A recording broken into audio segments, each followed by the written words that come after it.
The box was sitting on my front porch when I got home from the grocery store. A plain cardboard box taped shut, no return address. And on top of it, a single white envelope with my name written in my son's handwriting. That was the day everything I thought I knew about my family got turned upside down. But let me back up. Because the box and what was inside it, that story starts long before that Tuesday afternoon in October. My name is Walter, and I am 67 years old. I spent 31 years working as a mechanical engineer for a manufacturing plant outside of Columbus, Ohio.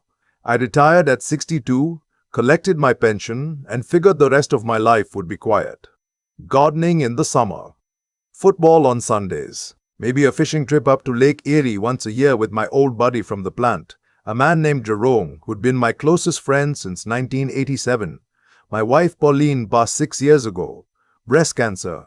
It came fast and it took her fast, and I still haven't fully made peace with that. After she was gone, the house felt like it had too many rooms. I'd walk past her sewing corner in the hallway and just stop. Stand there, not crying, not moving, just standing. My son Nathan was 34 when all of this happened. Good-looking kid, always had been. Bright too. He got his mother's sharpness. He worked in real estate on the east side of Columbus, selling commercial properties. He knew numbers. He knew how to talk to people. I was proud of him, the way any father would be proud. His wife, Brenda. They'd been married about 4 years at that point. She was a few years younger than Nathan, maybe 31. I want to be careful here, because it's easy to make someone into a villain after the fact, after you already know the ending. So let me just say this. From the beginning, Brenda made me feel like a guest in situations where I should have felt like family. Small things. She'd change the subject when I walked into the room. She'd sigh. This quiet, barely audible sigh. Whenever I called Nathan's phone during dinner, Nathan never noticed. Or maybe he did and said nothing. I don't know which one is worse. About 8 months before the box showed up on my porch, Nathan called me on a Sunday evening. He said he and Brenda had been talking, and they were worried about me being alone. The house was too big. I was getting older. What if something happened and no one was around? Dad, he said, we want you to move in with us. Now, I want to be honest with you. My first instinct was no. I have always been a man who values his independence. Pauline used to tease me about it. Said I would drive 45 minutes out of my way rather than ask for directions. She wasn't wrong. But Nathan sounded genuine. He sounded like a son who was concerned about his father. And I was 66 years old, and sometimes in the middle of the night, I would wake up and the silence in that house would press down on me like something physical. So I said yes. I sold the house. My house. The house Pauline and I bought in 1989, when Nathan learned to ride his bike in the driveway, where we had Christmas every single year until she got sick. I sold it for $340,000, which was a fair price for the neighborhood. I put most of that money into a joint savings account that Nathan helped me open. He said it made sense for tax reasons, for easy access in case of medical emergencies. He was my son. I trusted him. I moved into Nathan and Brenda's house in February. By April, I knew I had made a mistake. It wasn't anything dramatic at first. It was the accumulation of small things. The way Brenda would pointedly mention how much the utilities had gone up since I moved in.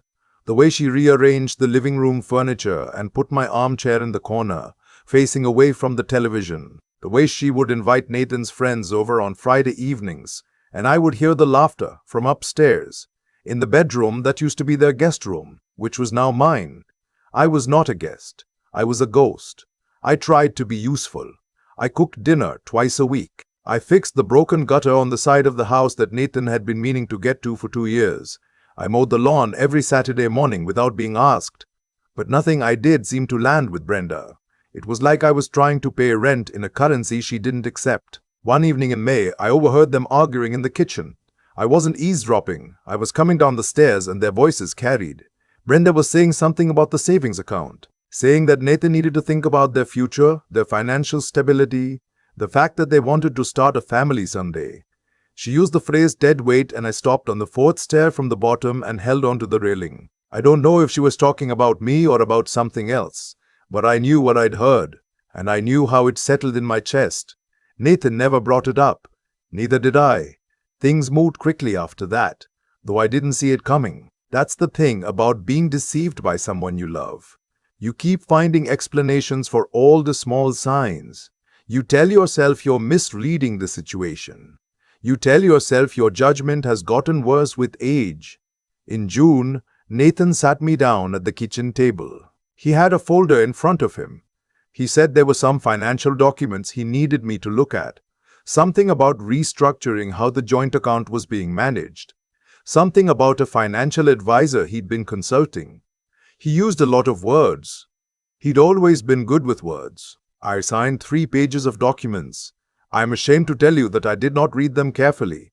I was 66 years old, and I trusted my son, and the print was small, and I had left my reading glasses upstairs. I signed them. Nathan put the folder in his briefcase. We had dinner. Brenda made pasta. It wasn't until August that I found out what I had signed. My old buddy Jerome called me one afternoon while Nathan was at work and Brenda was out.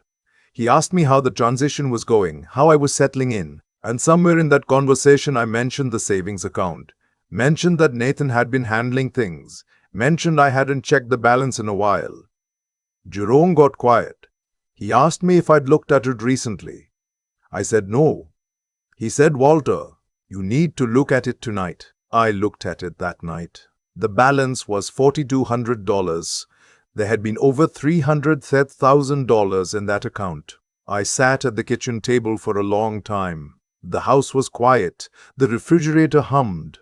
Outside, a car went past slowly, its headlights sweeping across the wall. I did not cry. I was past the age where shock makes you cry. I just sat there and felt the full weight of what had happened pressed down on me. And I thought about Pauline, and I thought about the house we'd bought together, and I thought about the bike Nathan learned to ride in the driveway. I thought about the folder on the kitchen table in June. The next morning, I called a lawyer. Her name was Diane, a woman Jerome had used years back for an estate issue. I told her everything. She listened without interrupting. When I finished, she was quiet for a moment, and then she said, "Mr. Stukalatapakulin, Walter, I need you to do something very important. Do not say anything to your son. Do not change your behavior. And do not let them know that you know." I asked her why. "Because right now," she said, "surprise is the only advantage you have." I kept quiet. Lord, it was hard. I would sit at the dinner table and watch Nathan cut his steak, and I would think about that account balance, and I would smile and ask him how work was going. I don't know where I found the strength. I think it was Pauline. I think she was somewhere nearby, telling me to hold on. Brenda, meanwhile, had gotten bolder. In September, she sat me down and told me that they were reassessing the living situation. She used that phrase like she'd rehearsed it. She said that they had decided the house needed to be restructured. Her word, restructured. And that it might be better for everyone if I found an apartment nearby, somewhere smaller, somewhere more suited to a single person. She said they'd help me look. I looked at her and said, "Okay, let me think about it." She seemed almost disappointed that I didn't argue, like she'd been ready for a fight and I'd walked away from it. Nathan said nothing through this entire conversation. He sat on the couch beside his wife and said absolutely nothing. In early October, Diane called me with news. She had traced the transfers.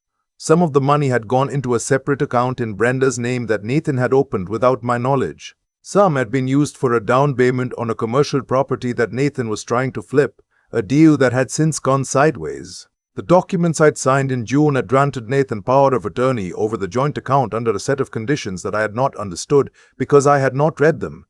Diane said we had a case, but she also said something else. She said that evidence of intent, proof that this was deliberate, not just negligent, would make the difference between a civil settlement and criminal charges. She needed something more. That's when I remembered the small recorder I kept in my travel bag. It was a digital voice recorder I'd bought years ago for a road trip to record my thoughts while driving. I had never thrown it away. That night, I found it in the closet, checked the batteries, and put it in my shirt pocket. What happened over the next 2 weeks, I recorded all of it. I recorded Brenda telling a friend on the phone that the old man had no idea and laughing. I recorded Nathan on a Tuesday evening telling Brenda that the property deal had cost them more than expected and that they needed to liquidate the rest of what was in the account. I recorded a conversation in which Brenda explicitly said she had always planned to move me out before the end of the year. I gave everything to Diane. And then, on a Thursday morning in mid-October, Nathan drove to work as usual. Brenda left for a yoga class at 9. At 10:30, two detectives and a woman from the county district attorney's office knocked on the front door. I let them in. I had already packed my bag. It was sitting at the foot of the stairs. The same green duffel I'd had since my Navy days. The one Pauline used to call that ugly green thing. Jerome was parked outside in his pickup truck, waiting for me. The detectives were professional and quiet. The woman from the DA's office had a kind face, and she looked at me once, briefly, in a way that said she understood more than she needed to say out loud. Nathan was arrested at his office at 11:15 that same morning. He called my cell phone 4 times between 11:30 and noon. I did not answer. Brenda came home from yoga to find 2 detectives in her living room. From what Jerome told me later, he heard it from a neighbor. She sat down on the front step and put her head in her hands, and just stayed there for a long time. I wasn't there to see any of it. Jerome drove me to his house where his wife May had made a pot of coffee and a plate of biscuits, and I sat at their kitchen table and I let myself breathe for the first time in months. Now, let me tell you about the box, because I haven't forgotten the box. The box is where this story starts and is where this story ends. 3 days after the arrest, Jerome drove me back to Nathan and Brenda's house, my house technically, while the legal situation was being sorted out. I needed to collect the rest of my things. As I walked up the front path, I saw it sitting there on the porch. Plain cardboard, taped shut. My name on the envelope in Nathan's handwriting. I almost didn't open it. Jerome stood beside me and said nothing, just waited. I picked up the envelope first. The letter inside was written on a single sheet of yellow legal paper in Nathan's handwriting. Not typed, handwritten, which told me something about how it felt when he wrote it. It said, "Dad, I know what I did. I've known for a long time that it was wrong, and I did it anyway, and I don't have an excuse for that. I told myself it was about securing our future, but the truth is I was scared, and I let Brenda push me into something I never should have agreed to. I've been living with it every day since June. I'm not asking you to forgive me right now. I'm not sure I deserve that. But I need you to know that what's in this box belongs to you. It always has. I had to read it twice, not because it was unclear, but because my eyes kept blurring. I opened the box. Inside, wrapped in a plastic grocery bag, was a smaller box, the kind you keep important papers in. And inside that was a savings account passbook for a credit union account I had never seen before. In my name. Nathan had opened it 6 months earlier in April, before I had any idea that anything was wrong. He had been making small transfers into it, amounts small enough not to trigger automatic alerts, regular enough to add up. The balance in that account was $187,000. There was also a hand-drawn map of a storage unit on the other side of Columbus and the key taped to the bottom of the box. Jerome drove me there that afternoon.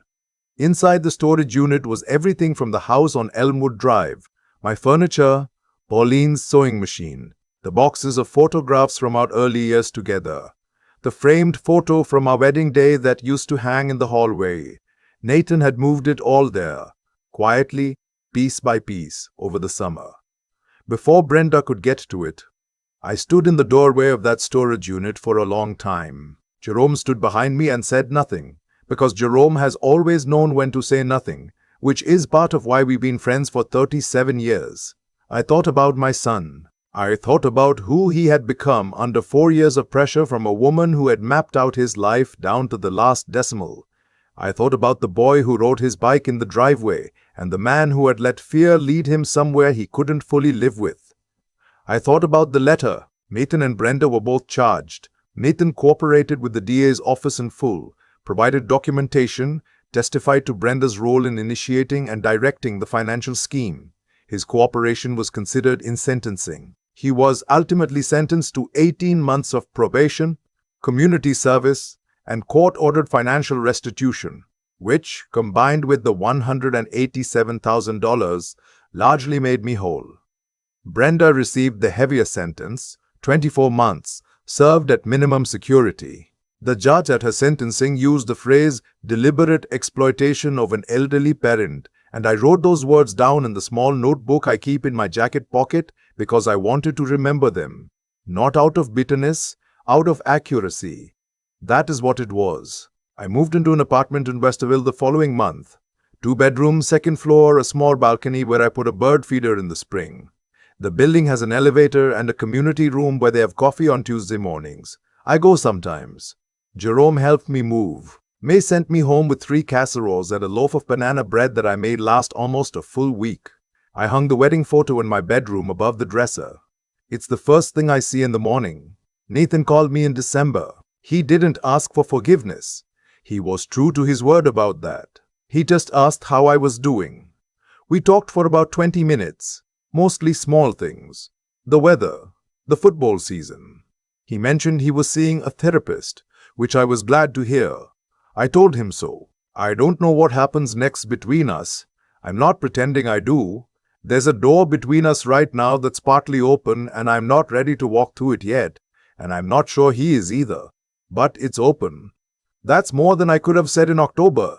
I've had people ask me since then whether I saw it coming, whether there were signs. And the honest answer is yes, there were signs everywhere. And I chose to explain them away because he was my son. And you want to believe that what you built together with your life means something permanent to the people you built it for. But I'll tell you what I've learned from all of this. It's the same thing I've been turning over in my mind on the balcony, watching the birds fight over the feeder on Saturday mornings. Kindness is not weakness, but kindness without discernment will cost you everything. And the people who love you, really love you, they protect you even when it's inconvenient, even when it's dangerous. They find ways to leave you something, even inside a cardboard box on a porch, even when everything else has fallen apart. Pauline always said I was stubborn. She also said that my stubbornness was the thing that would keep me alive. She was right. She usually was. I still think about that Tuesday afternoon sometimes. The weight of the box in my hands, the way the tape made a small tearing sound when I pulled it back. Jerome standing behind me on the porch without saying a word. Because that man has always known the difference between a moment that needs words and one that doesn't. What happened to me didn't happen because I was foolish. I want to say that clearly, because I spent a long time in the months after all of this blaming myself, going back to that June afternoon at the kitchen table, the folder, the small print, the reading glasses I'd left upstairs, replaying it. But the truth is that what happened because I placed my trust where trust is supposed to go, and someone chose to exploit that. There's a difference between being naive and being human. I was human. Nathan made a choice. Brenda made a series of choices. And choices have consequences that follow people whether they plan for it or not. That's the part I've had to make peace with. Not the anger, which was honest and fair, but the understanding that the world doesn't stay crooked forever. Not because of luck or fate or anything I can't name, but because deception requires constant maintenance and most people aren't built to sustain it. Nathan wasn't. The recordings, the letter in the box, the $187,000 set aside in secret. Those weren't the actions of a man who had fully become what Brenda wanted him to be. He'd done wrong. But something in him had kept a line he wouldn't cross all the way. I don't know what to do with that yet. I'm still working on it. What I do know is this. The moment I called Diane instead of confronting Nathan at the kitchen table, that decision saved me, not because I was clever, but because I was willing to slow down when everything in me wanted to react. I've lived long enough to know that the times I've acted out of pure emotion have rarely ended the way I needed them to end. Patience is not passive. Patience is the thing you hold on to while you're quietly doing the work that needs to be done. That's what Diane meant when she said surprise was my only advantage. She was right. I think about what Pauline would say if she could see how everything turned out. She'd probably tell me I took too long to look at the account balance, which is fair. She always kept closer track of those things than I did. But she'd also tell me something she used to say when I was frustrated and spinning. She'd say, "Walter, you're still standing, aren't you? and that was always enough to bring me back to level. I'm still standing, 67 years old, second floor apartment in Westerville, bird feeder on the balcony, the wedding photo on the wall above the dresser, a pot of maize casserole in the freezer, Jerome's number in my phone. The box is in my closet now. I kept it. I don't know exactly why. Maybe because it's a reminder that even in the middle of the worst thing, someone who'd done me wrong still found a way to leave something right. Maybe because it helps me remember that being a decent person, a truly decent person, not just a polite one, means doing the right thing even when it cost you something. Nathan paid a real price for that letter. He'll carry what he did for the rest of his life. I hope someday what he put back in that box helps him carry it a little better. That's all I've got. Keep your eyes open, keep your paperwork close, and hold on to the people who sit quietly on your porch and wait while you open the hard things.